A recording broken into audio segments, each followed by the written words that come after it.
This is the ModPod, brought to you by Modality, helping businesses optimize their Microsoft technologies everywhere.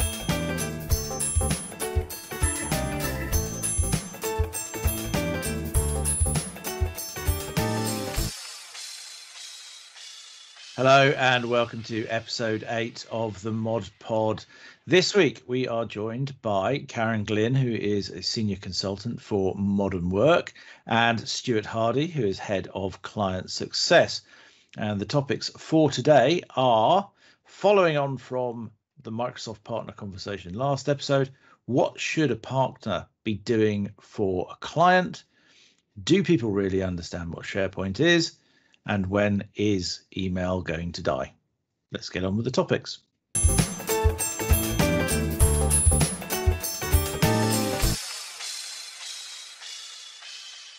Right, so my topic for this week is, what should a good partner really be doing for its clients? Other than all of it. Exactly. Yeah, it could be a short conversation, Pete. So we'll just go for everything and then we can move on. So I guess there are lots of different areas we probably need to think about in this. We are very much a partner to client organization. And if we look at the different teams that we have, there's the sales team, the pre-sales team, the delivery team. There's the team who look after the managed services. There's the support team. There's the SDM team. There's your team, the client success team, etc. There's loads of teams. I guess in essence, it's probably a barrage across that lot, isn't it? Or have we got teams that we don't need? Yeah, I think it's that, yeah, you're right. It's that journey, isn't it? What you just described there is actually taking a client on a journey and being involved with their strategic view, and therefore engaging at different levels with your different teams, bringing it together. So, you know, you've got salespeople that I think a good partner in sales engages at the strategic level, understands what the business drivers are, and therefore how we can influence that and bring them on the right journey. And I think that then starts obviously with your pre-sales phase of it, asking the right questions. I think good partners are able to draw information out of a client that they're not necessarily thinking about on the surface.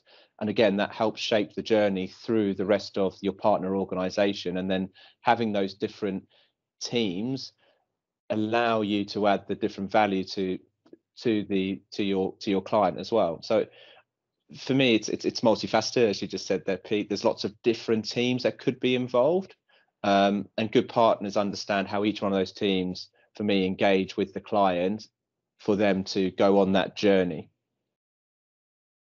Okay. Here's a flip question back at you then. Slightly loaded. Should a partner do what the client wants? I'd say no. I'd say not always. Not always. Yeah. I think not always is a better answer than no. Yeah. Can I have one of those? No. Let's not sit on the fence here, Pete.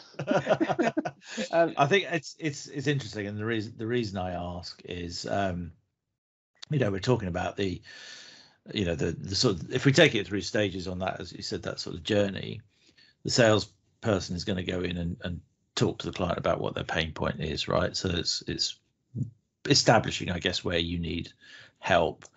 But from there on in, I think it does probably need to be not only a, yes, we can help you with our areas of expertise, but there's almost got to be a reality check of, yeah, we can help you with that, but that decision that you want to make possibly isn't particularly sensible. Yeah, it's your cultural decisions, your business decisions might not necessarily enable the technology in the right way, you know, that kind of thing. And you have to be able to challenge that back. You have to have a good enough trust between each other to be able to do that.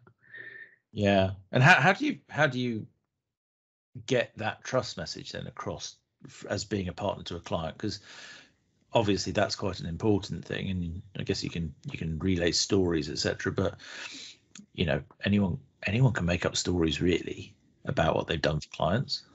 I think it depends on the entire relationship that the company has got with the client in the first place. It's not just you and that person interacting. It depends what you've got in terms of precedence of relationship and precedence of credibility. It's not just that instant. It's what you've built up over time. You couldn't go in there straight away and just say, no, you can't do it like that. That's just your silly culture. It won't work. You know, you've got to have credibility behind you before you even say that. So it's dependent on every step of the process, like we talked about, actually having credibility, so that when you get to those crunch points where you're actually saying, no, you can't do that, they're actually listening rather than just telling.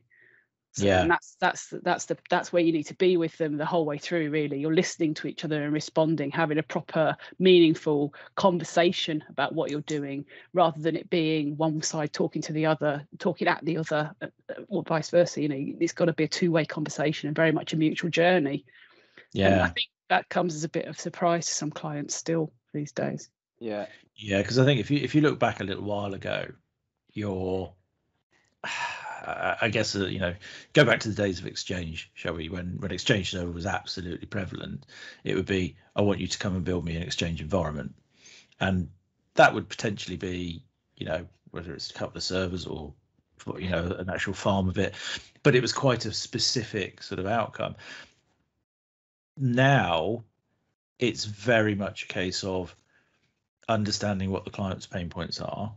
It's understanding what licensing they have or are going to get, what they're entitled to, what they can use, whether they want to be a complete Microsoft house, whether they want to bring in third parties.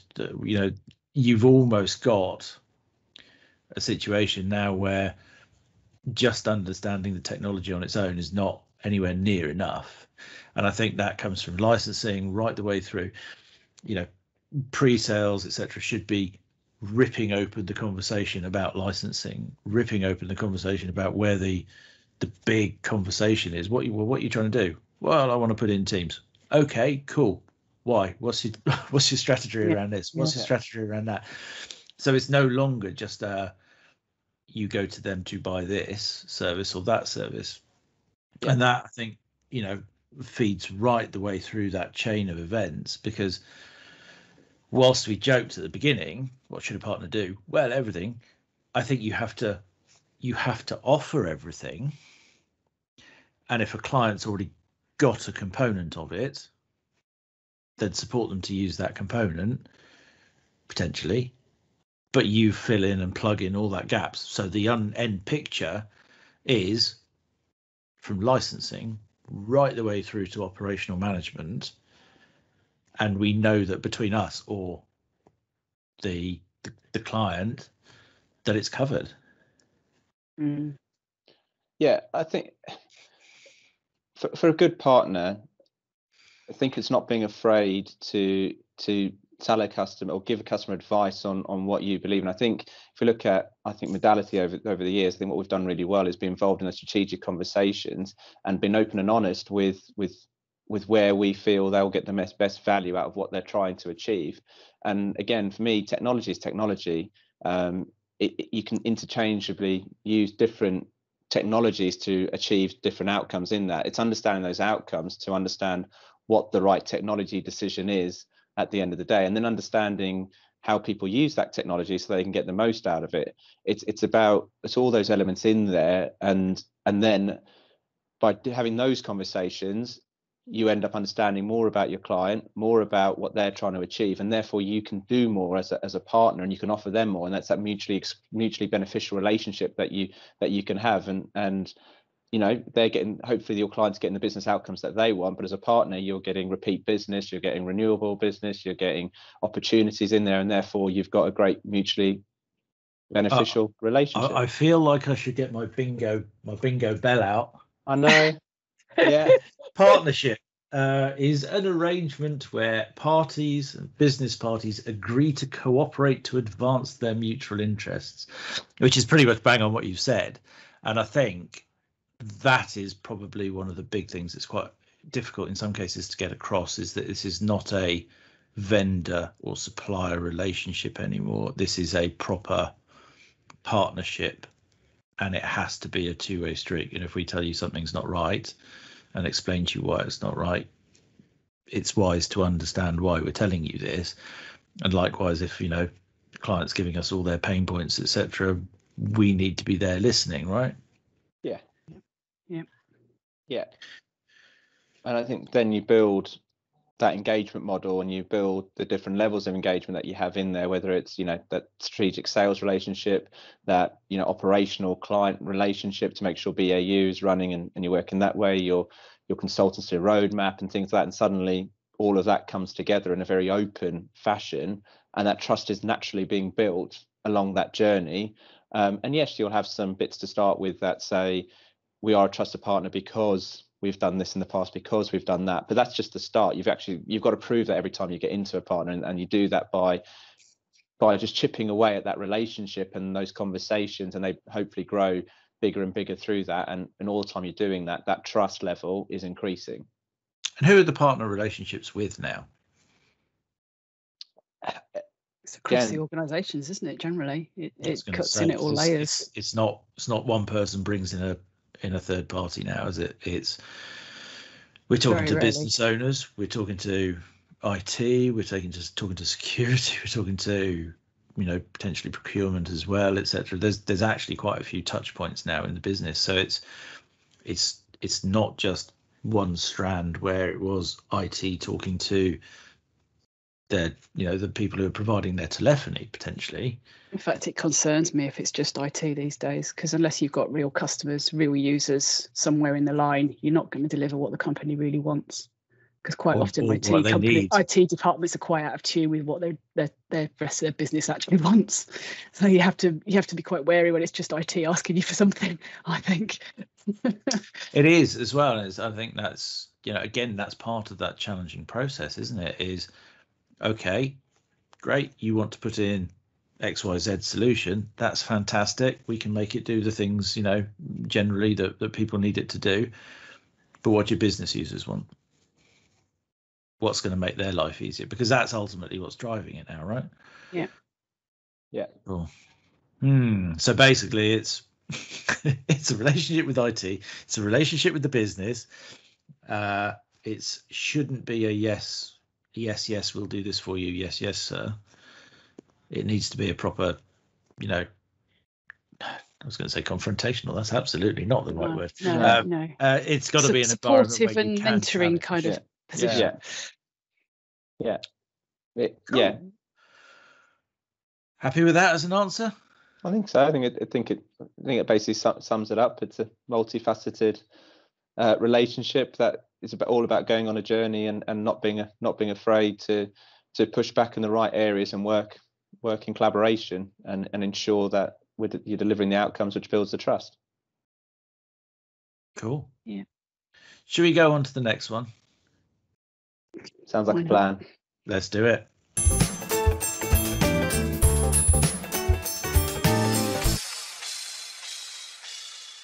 So yeah, I'm going to ask the age-old question of what is SharePoint and do people really know what it is these days? When I thought of this question, because I sometimes wonder what people think it is when they're talking to me about it, I went and looked at the Microsoft page as to what they say SharePoint is, and they don't even say actually what it is. Their first line is organizations use Microsoft SharePoint to create websites. You can use it as a place to store, organize, share, and access information from any device. All you need is a web browser. They still don't really tell you what it is. I know what it is. It's a file dumping ground, right?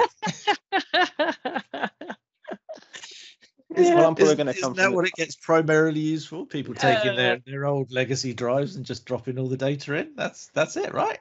Yeah, it's so interesting because people compare SharePoint nowadays to using old file shares, and it's never built on the file share system. It was built on SQL databases to start off with SharePoint. So you were putting files into a database, which never kind of sat well with me as a concept.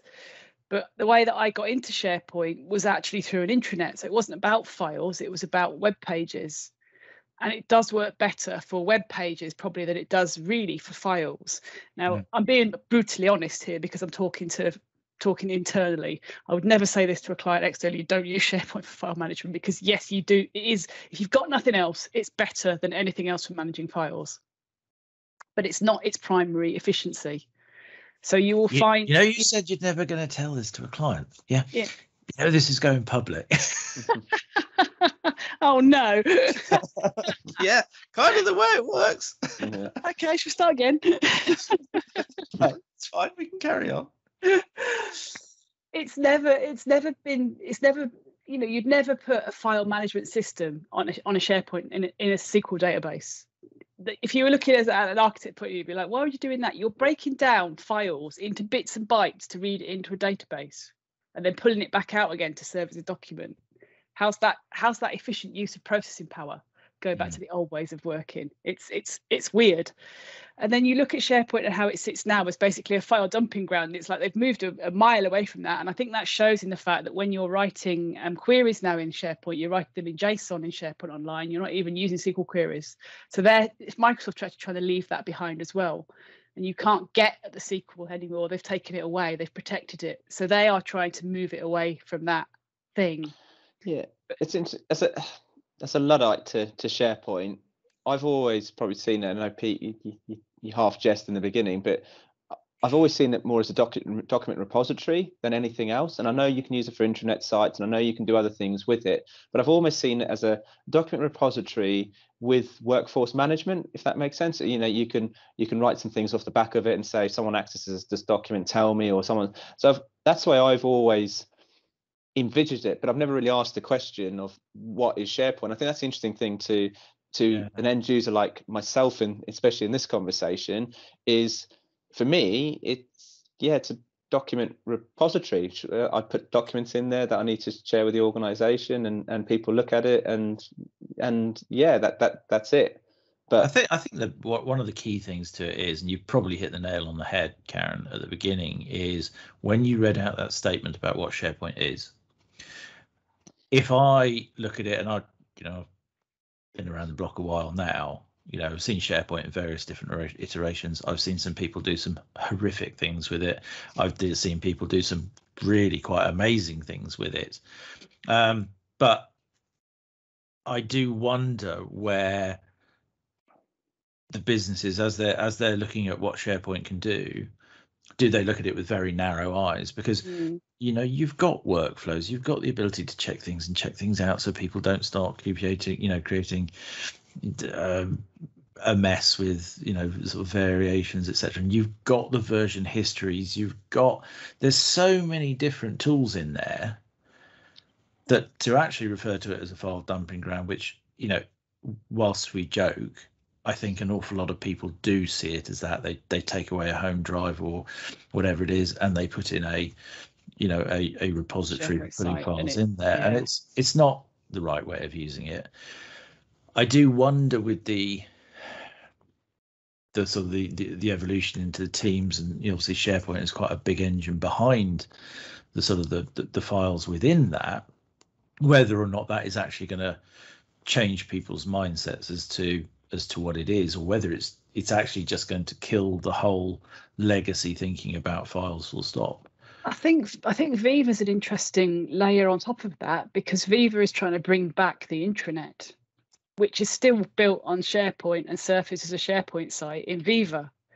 So I think they're almost changing SharePoint, Microsoft almost changing SharePoint into two very different animals. It's either an intranet tool or it is a document library type system.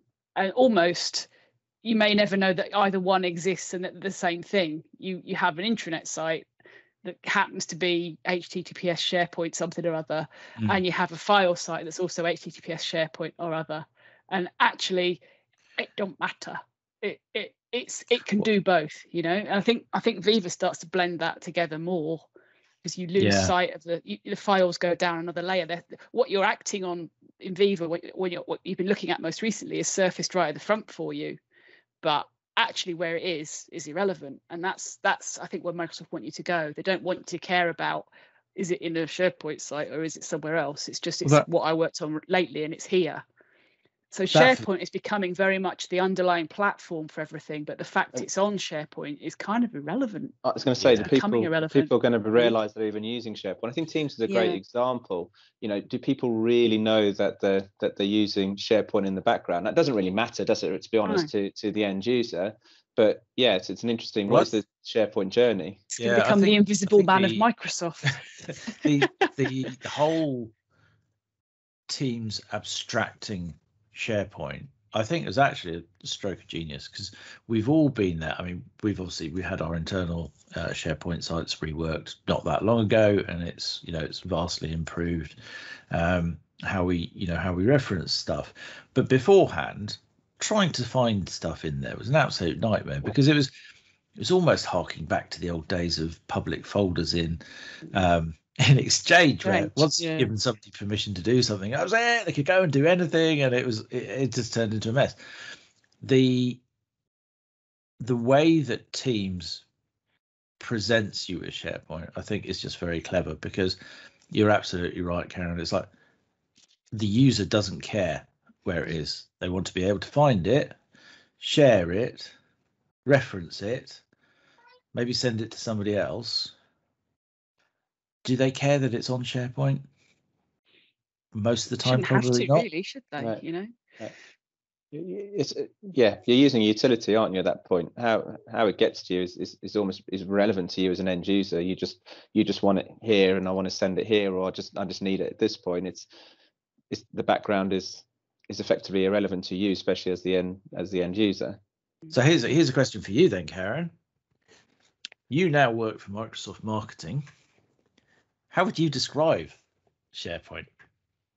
When you replace that sentence you found out earlier on, how would you write it? I would negotiate your increase first, Karen. Always negotiate first. Like I would describe it as the third tier of the Microsoft 365 suite. So it's that underlying platform for what M365 is built on, basically.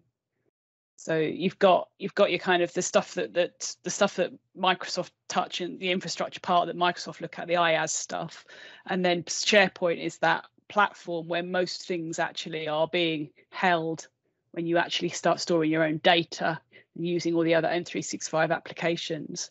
It's that underlying. And do you think organizations and the Viva bit kind of parked up because it's still very new for almost everybody, but do you think organizations who are saying, okay, we're going to put in Teams, or we're going on an M365 journey, I hate saying journey, I really do, I keep saying it, but people who are going down that sort of direction, do they really understand just how important the SharePoint piece is? Because if you look at the engagements we get involved in, it's, can you come and help us with Teams? Can you come and help us with this? We want to know about how you share files. It's very rare that people actually come to us and say, can you help us with SharePoint? Yeah, I don't think people generally understand how much it matters when you get into the M365 world if they aren't already using it. I think if they're already using it on premise, they have some idea of how much they need it, but they still don't know the scope that it has within M365. So they, if they've already got it, and then they go to M365, chances are they'll have the SharePoint Online licenses. If they haven't already got it, there's a good chance they'll buy their wrong licenses and it won't come with SharePoint, and that's when they start to come unstuck. Which then brings us back to the previous conversation we had on the last topic about making sure that people understand their licenses and so. It's all interlinked, isn't it? It very much is the way it's evolving, and that goes again with Viva, because the licensing for that is very important. You'll only get bits of it if you haven't got the right licenses, so that's another critical thing. So licenses becomes quite key again for a change. So the Viva piece, I mean, obviously we know a certain amount of information about it, and there's still more information due to come out from Microsoft to fill in the gaps. But with that sort of licensing conversation,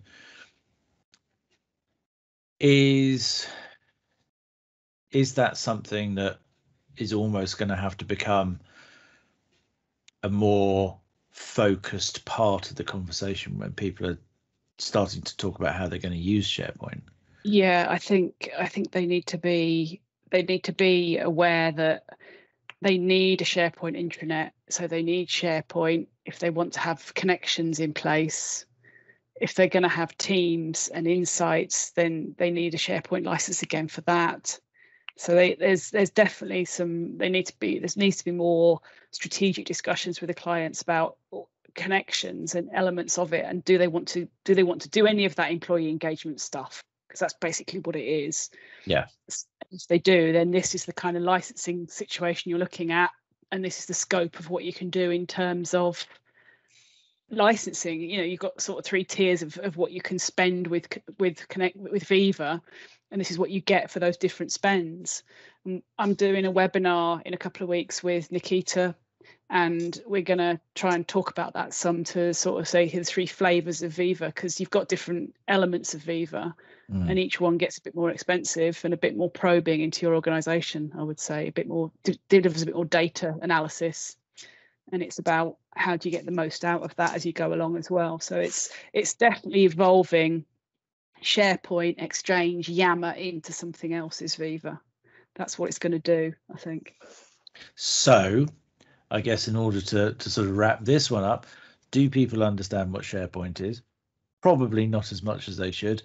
Are they going to understand it even less now that Viva, etc., is coming in? Yes, I think SharePoint is destined to be the elephant in the room of M365 for a lot of people. But we look after elephants now, don't we? We do. Yeah. We do. We like elephants. They're endangered animals these days. Yeah. Well, I don't think SharePoint's endangered, but no. Maybe this analogy is not going to work out. But yes, it does sound like the lack of proper understanding of what SharePoint is and what it can really do is actually a little bit of a challenge that needs to be addressed, but probably even more so as we move forward into this next move into the user experience, right? Definitely. Yeah. Great. Okay, should we move on to number 3? Yeah.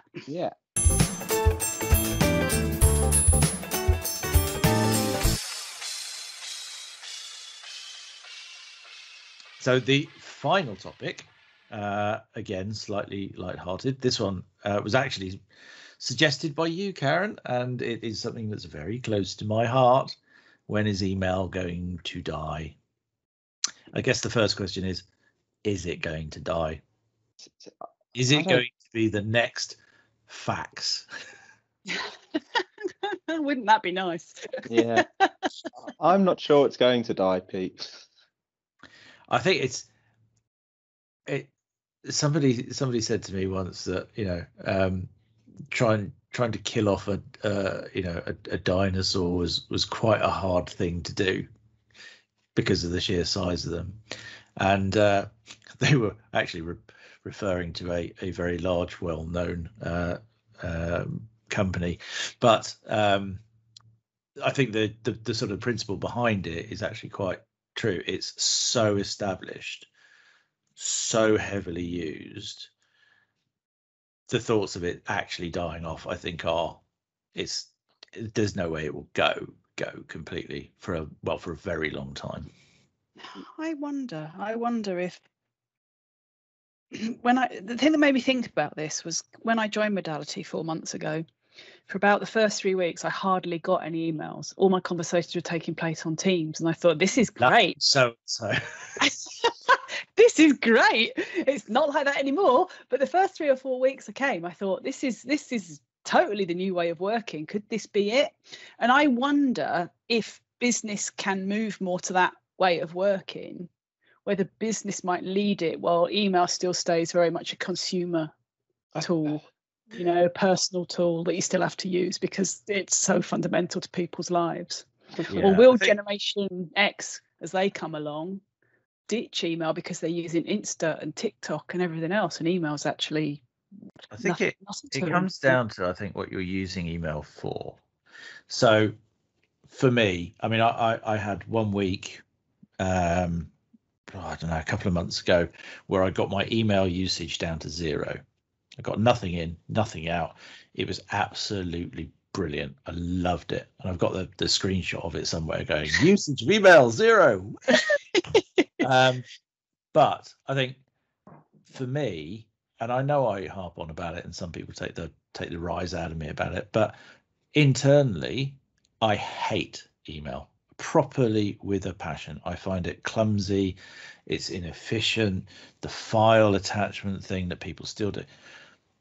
I really can't abide it. I just can't put up with it.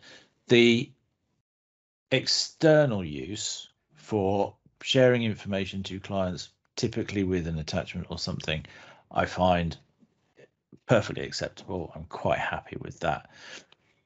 But I think there's two defined areas there, and that's great. Internally, we should all be using Teams. No one else should be using anything else. Externally for the clients, great. But you get that laziness, and I'm deliberate with that word, where something comes in from a client, and so I'll just forward it on to a bunch of other people and start a topic on there. Yeah. See, I agree the laziness, Pete. I don't want to say I don't agree. There is a degree of laziness in that, but I still. It'd be a shame to have to jettison you out of the podcast. Exactly. But I still get huge value out of email and the way that I use it. What I find sometimes difficult is the number of engagement points that you have, a number of different technologies that you have as inputs to you, and managing those different inputs. I know it's a slightly different conversation, but managing those inputs, I find that email still gives me a single view, a single landing page, a single area, and we're going to have to start again.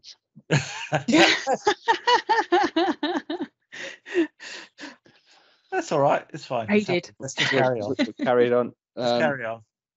And so I still have that that internal need, because I end up being involved in so many different things that trying to keep track of them and organize them become an issue. And email for me does that quite well. Now, again, that could be being lazy and a bit Luddite in embracing new technology. Or is it just a phase that you go through in terms of any new technology, that as one phase is in, one phase is out, and it's just part of that journey?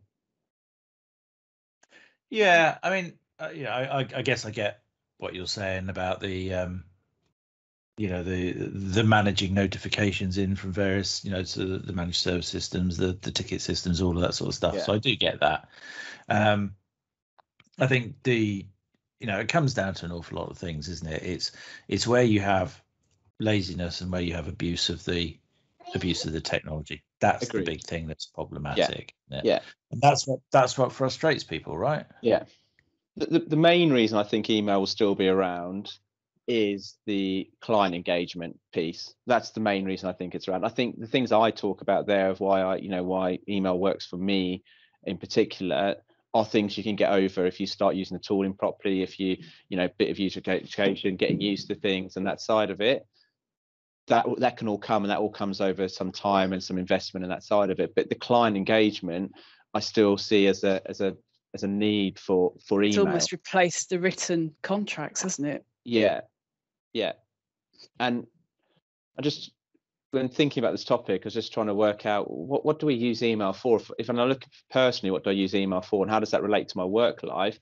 Are there certain things that you say actually, like certain HR things that you do via email as an audit trail? And is it right, for example, to say that Teams becomes your audit trail for HR things? Is that the right tool, or is email a better tool for that? So is there a bit of a right time and right place for these tools still? And as you say, Pete, it's just the misuse of the tool and the mismanagement of the tool rather than the tool itself. Well, it's almost like there's, email is a tool now that is more formal. Yeah. Originally there was a point where if you wanted to send something formally, you'd send a letter, and you could just send something else by email. It's almost like we've gone a step. Yeah, exactly. And now email's the formal tool, and messaging is the informal tool. Yeah.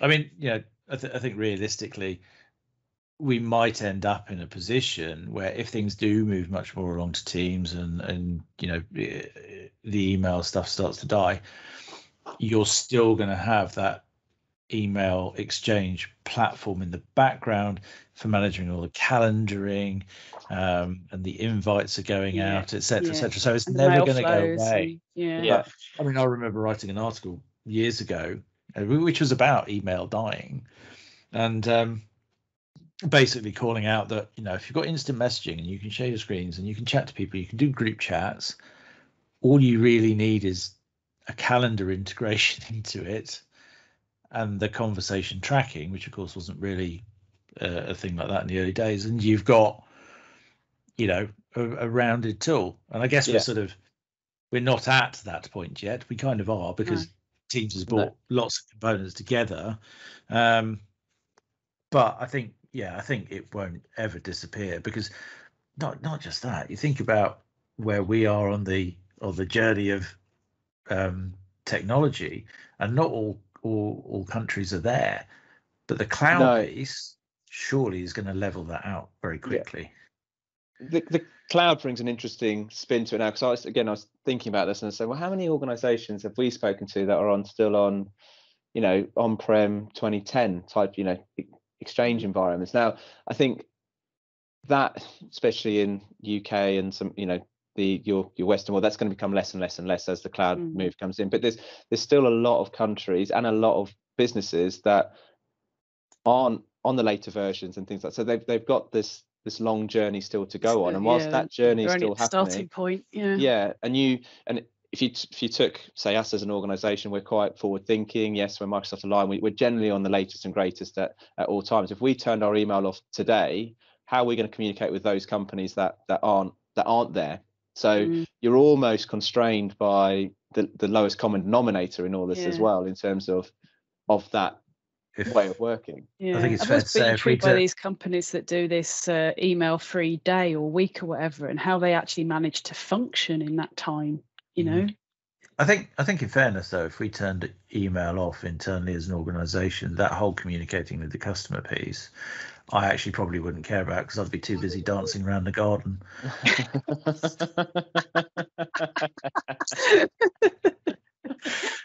Dressed up. I was going to say, obviously. I know you're rural, but you're not that rural.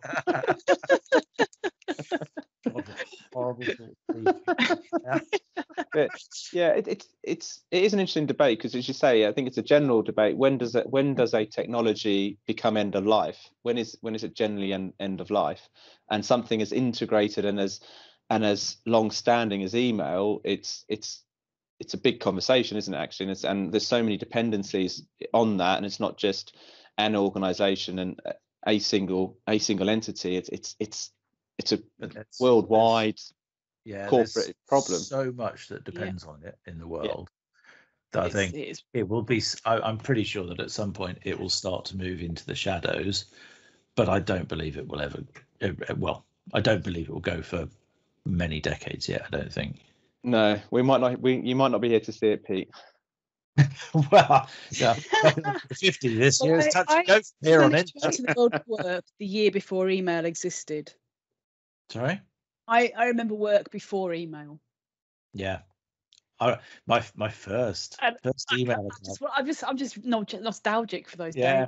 Well, the first place I worked was at DEC, with email access, and so internal emails, you know, you could send your messages around, but then we got to the point where I could email externally. So I could email my wife, and if you remember this, like CompuServe, and you had like C4312861 off that at CompuServe, and then you had to put at internet on the end to be able to get out into the big world. Like, I've missed out. I'm just too young and shiny, Stu. That's all it is. Yeah. Brilliant. Yeah. So basically, it's not going anywhere quickly. Yeah. Pete, don't get your hopes up. Don't get your hopes up. But you know, you can still campaign. I will continue to campaign for many years until I retire. Anti-email completely. Brilliant. Thank you very much. Both of you. Oh, an appearance from the cat. So yeah, thank you. Enjoyed it. It's been a good laugh. And just a reminder for everybody that today was with Karen Glynn, Senior Consultant for Modern Work, Stuart Hardy, Head of Client Success, and we will be back in another couple of weeks with some more topics. Thanks all. Thanks for hosting, Pete. Yeah, thanks, Pete. No worries.